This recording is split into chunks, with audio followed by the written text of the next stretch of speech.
Hello, so I would like to show you a little bit different assets that the QDA Miner has. Um, Mostly it's to understand that QDA Miner or any other programs that exist doesn't code it for you. You have to do the coding. So when you see here the different colors, it was me who did it. So it wasn't the program itself that did it. What I can show you is that on the document you have um, you can put the size that you would like and the uh, text view. So if you want to have a ruler on top of the text, or if you want to have the different lines on the text view that you can see. Um, Usually the ruler comes automatically, but you can remove it. The only thing with the text view is that the lines will move according to the size of the screen. So be careful not to just come and remember a number of a line of a text, because it will move automatically as the screen will change the size of it. Um, that's what I learned. I thought so. That's one thing, just to be careful. So here I'm just going to do an example of what can be done. So here you highlight which is the different uh, code, well, text itself that you want, and here you have um, the wording, the coding that you want on the different sentence or the words that you want to keep it for that code. So you just press here on the pen, and there you can see that it says contrainte perçue, which is the coding that I put. If suddenly you realize, oh no, I want to recode and change it, and that it's not that's the wording, but you want another word, so then you just change it. And I have put it that according to the different section, different colors will be. So then like that for me was easier to um, know which code I did according to uh, which wording would be. So then it's easier whenever you want to go through the different things. Um, when you want to add up a code, then you put it here, and then be careful if you put it there, because you want to have like a certain kind of grouping that you would like to have. So that's possible to do the grouping.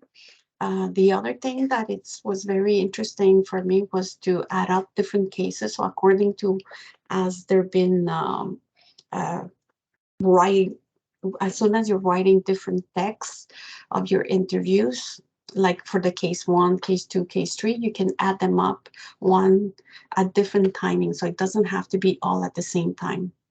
So there you can add up which your document made of Word. The only thing that I didn't find it interesting was that when you want to withdraw or show to somebody else, like right now, you are forced to use the QDA Miner. So you lose itself, your coloring and all that when you're going to take it out. If you want to have it on the Word to present it to somebody else, it's not possible. It cannot be exported itself. It's only the text that you export, but you have it already under Word. So that you have to be aware of. What is interesting is that you can have different charts and different word clouds that it can be done.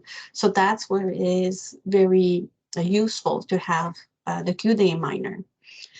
The other thing that it's useful was that if I want to search for different coding, so for example, this one, and then I said, retrieve all the segments of all the different people that I have, all the different cases that I have done, there it was going to withdraw all of them. And then it shows me which one it is. Case 2, where it was on the section, and you can go and export it under you can export it for Excel file.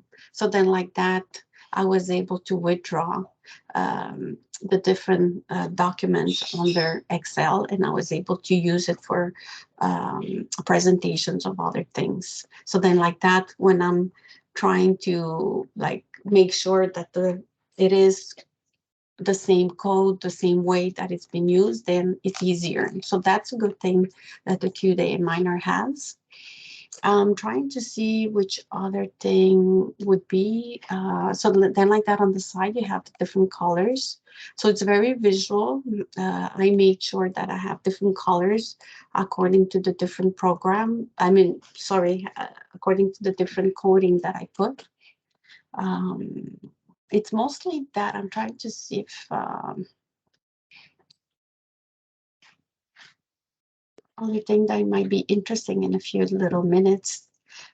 So you can see there, I add up some post-it saying to myself, oh yeah, this is interesting because of this and this. So I put it depending of the coding. And then when I export it on this Excel file, it does have it, it does keep it. So then for that part, it's very practical itself, the programming. So I think that I show you in a few little minutes what QDA Miner has, its potentials and the different things. And sometimes you have in YouTube different explanations on how to use the QDA Miner, but there's not too many, but there's some that they're interesting.